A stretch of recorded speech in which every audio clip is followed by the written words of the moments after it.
Welcome to the 10th edition of Podagus, a podcast where we speak to leaders of just about every kind of organization you can imagine in order to explore the impact of technology both today and in the future.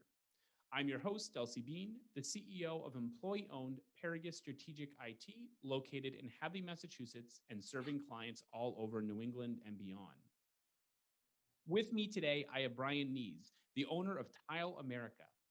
Tile America has a great story. Originally founded in 1956 in Springfield, Massachusetts by Harry and Molly Marcus, Brian's father, Jack Knies, later joined the company and helped grow the business into Connecticut. Brian then joined the business himself in the early 90s and opened up additional stores in Connecticut. Today, along with the locations that are run by the founder's children, there are a total of 32 locations across 10 states, and they all work together as one big cooperative called East Coast Tile. Welcome, Brian, and thank you so much for joining me today. Thanks. I'm like so psyched to be on the Podagus. I mean, this is like better than Joe Rogan. It doesn't get better than Podagus. No. So normally I would ask my guests how they got into their industry, but in your case, the story is pretty clear. But I am curious, at what age did you knew you were going to go into the family business?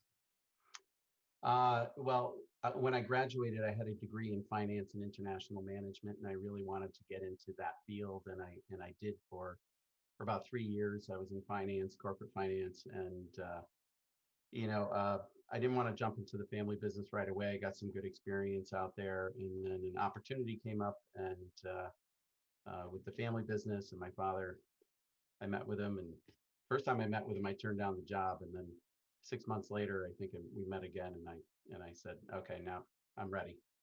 Got it. So it was much later in life. It wasn't like since you were 10 years old, you were going into this company.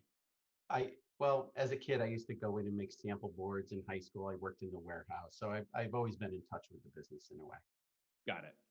And are you passionate about the business, or are you passionate about tile, or is it both? Definitely both. It's a fantastic product. I mean, it's been around for thousands of years. It is just a beautiful, it makes people happy. That's what I love about tile. And so it's a great product, and I love business. I just love the always trying to get better, working on company culture. I have a big creative side, so I'm involved in the marketing. I love every bit of it. Oh, that's terrific. So before I go any further, I always like to ask my guests, when it comes to technology, how savvy would you describe yourself to be? I'd say maybe 7 on a scale of 1 to 10. I classify myself as a early adopter. I like the new stuff. I like it right away. We've had an Amazon Alexa for, I think we got it in 2014. It was like the beta version, I have an Oculus Quest that I play around with. I love that. Our home is fairly a smart home. We can control a lot. My coffee mug, I can control my phone and adjust the temperature. So, I like that stuff. Man, that's further along the spectrum than me. So you've been in the tile business since the 90s, and you said even before that as a kid. During that time, I have to imagine technology has changed the business and even the industry. What changes have you seen?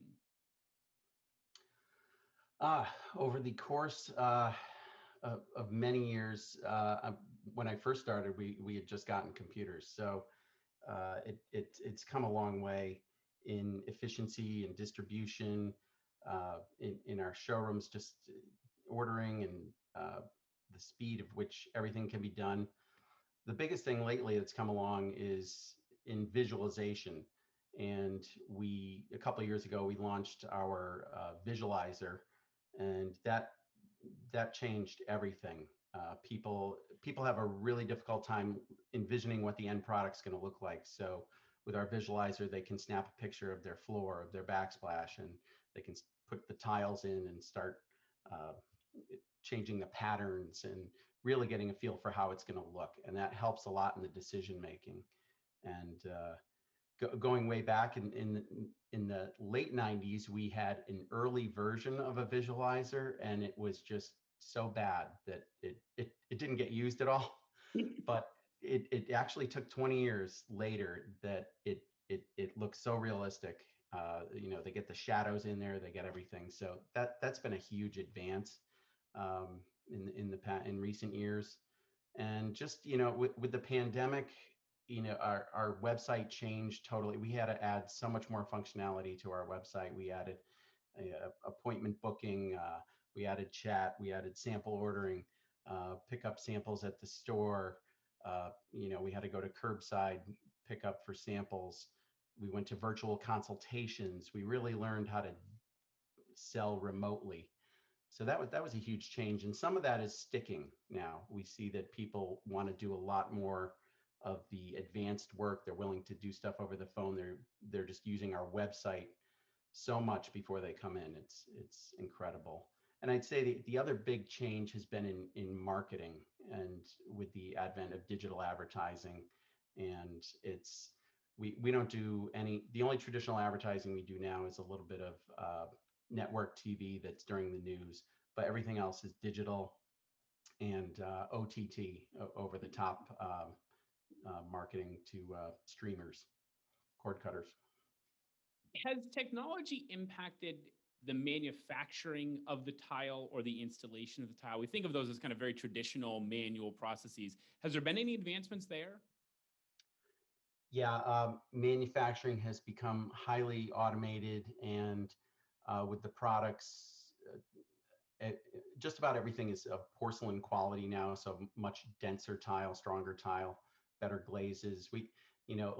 Back in the 90s, we used to have problems with some tiles scratching, and we'd get issues with that, and not anymore. It just doesn't happen. So the quality of the product has improved substantially. Yeah.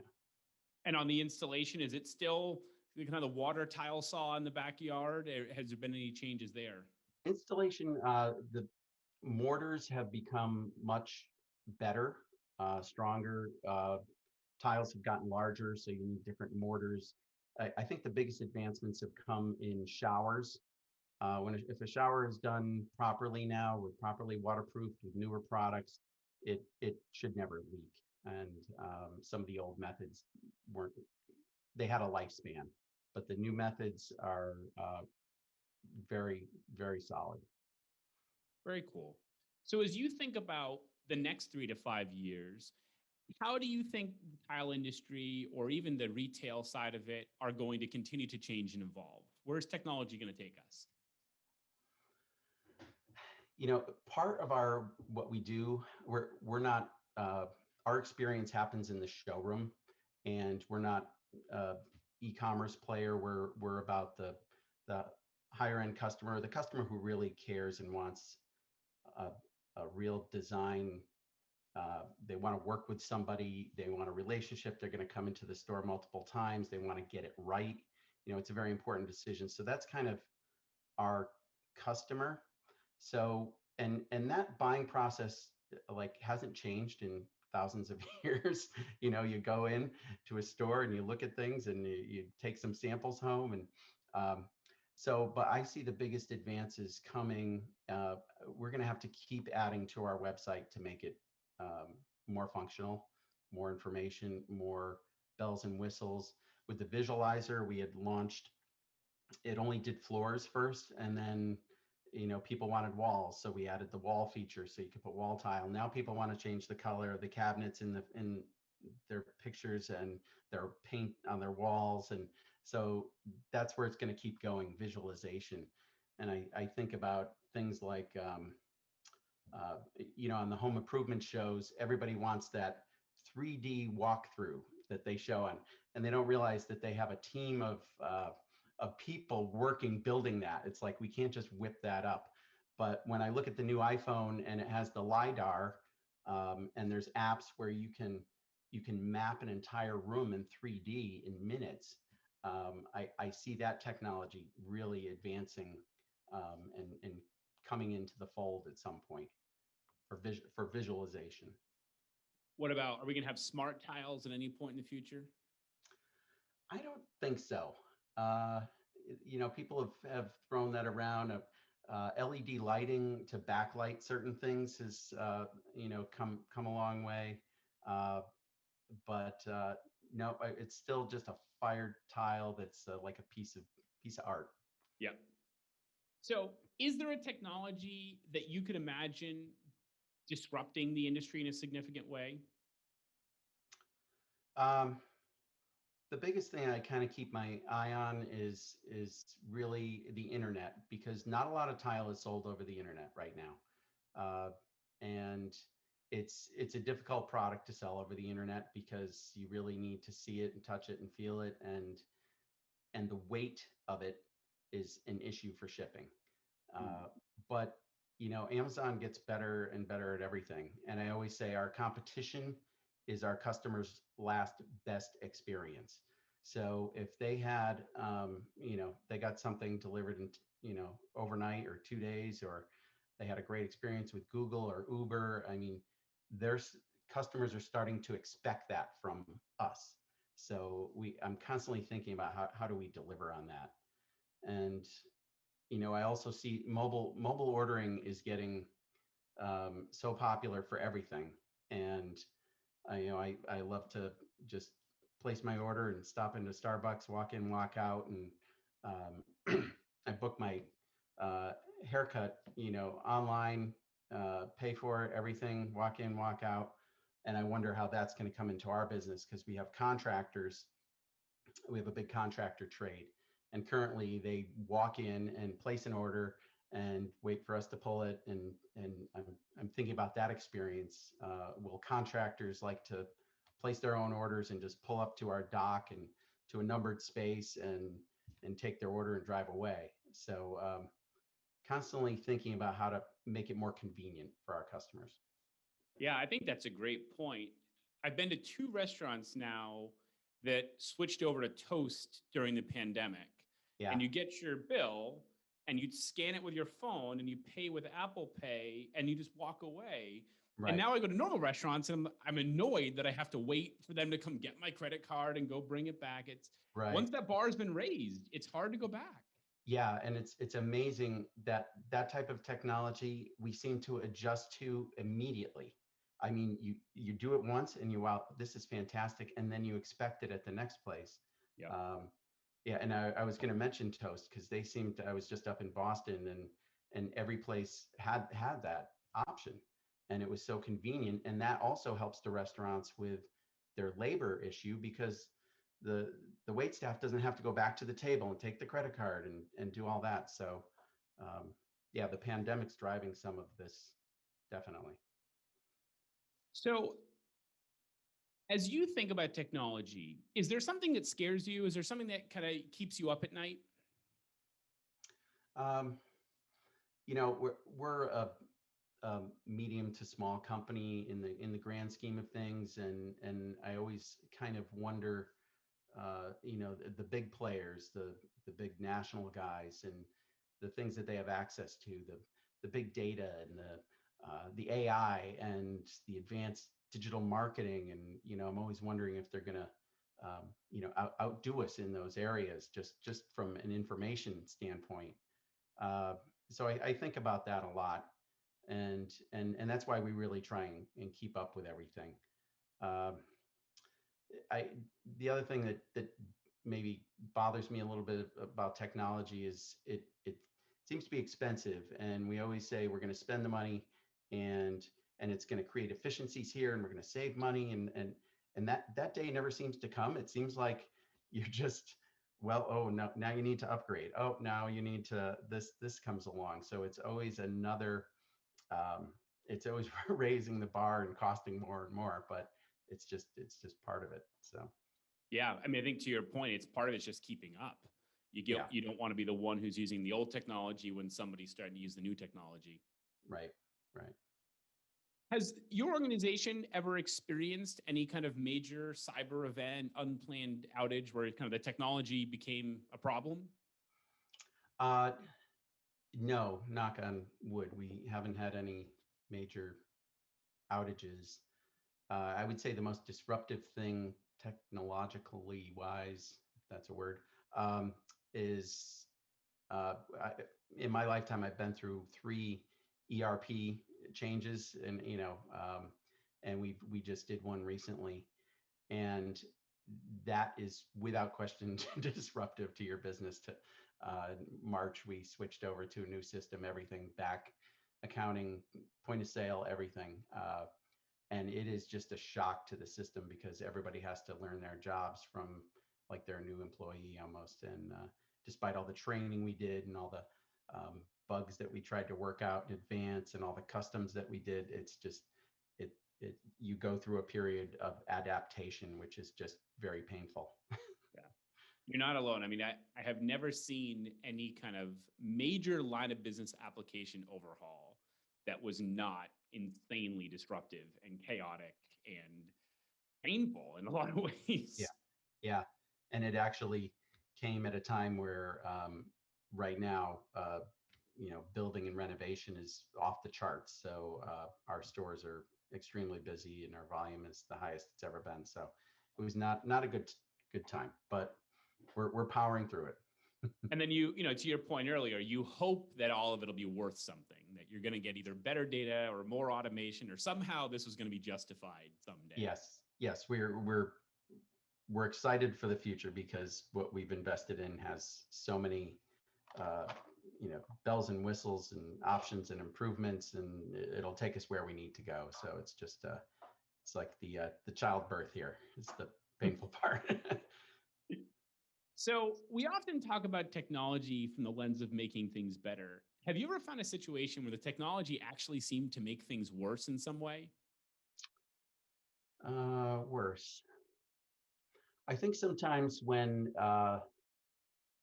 if I think back to when we launched that visualizer back in the late 90s, it was too early. The technology wasn't ready and the customers weren't ready for it. So it was actually kind of turned into be a negative that everybody said, oh, that's cool, but it's not very useful. So you learn from things like that. Um, I do think that, because we're in a real relationship business, and like I said, with our customers in the showroom, with our builders, with our tile contractor customers, designers, architects, it's a real people business, and people have gotten so used to um, not dealing with people one on one or in person, and technology in that way has created a little bit of a disconnect and hampered that relationship building part of our business. And we need to get back to that because it's very, very important. Um, it just seems like lately, like people want to deal with people less and less, and just want what they want.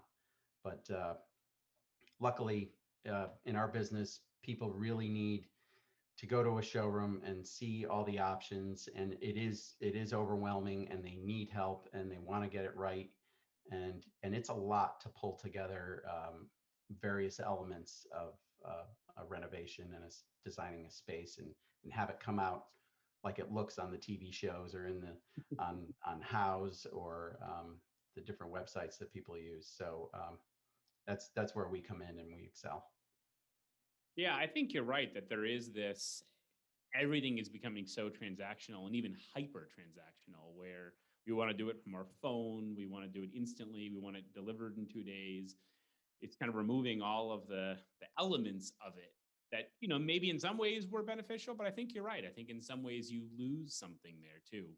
Yeah, yeah, definitely. And with a 30-day no questions asked return policy, I think that's also part of it, is people just don't worry about it as much anymore. If I make the wrong choice, I'll just send it back. Right, right, and that's a challenge for our business because the product is so heavy and it is shipped distances and it's breakable and there's die lots, so it doesn't always match other. So the logistics is a challenge. Yeah, I bet. So, as the owner of a very successful organization, how do you keep up with everything going on in the technology space?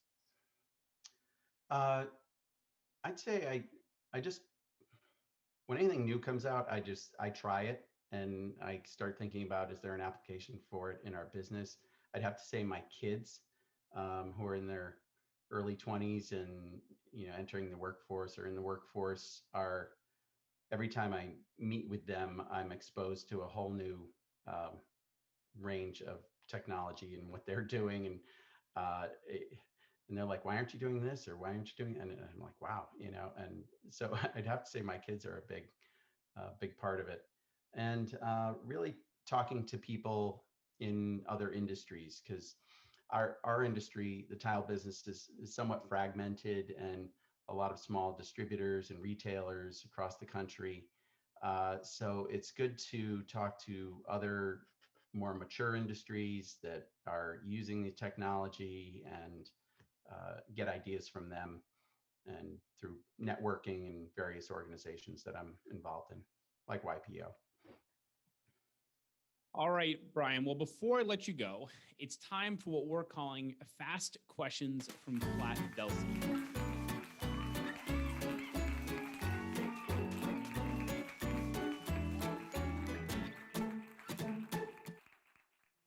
Thanks, Delsey, and good afternoon, Brian. In just a moment, I am going to read you a series of choices, and all you need to do is respond as quickly as possible.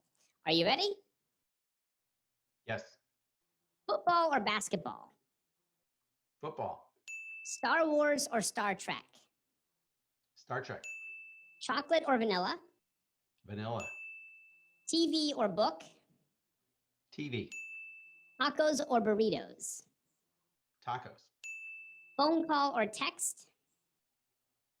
Text. Bagels or donuts? Bagels. And New Hampshire or Vermont? I got to go with New Hampshire. Good choice. Brian, I want to thank you so much for being our guest today. I have thoroughly enjoyed our conversation, and I know that our audience will as well. Great. Thank you for having me.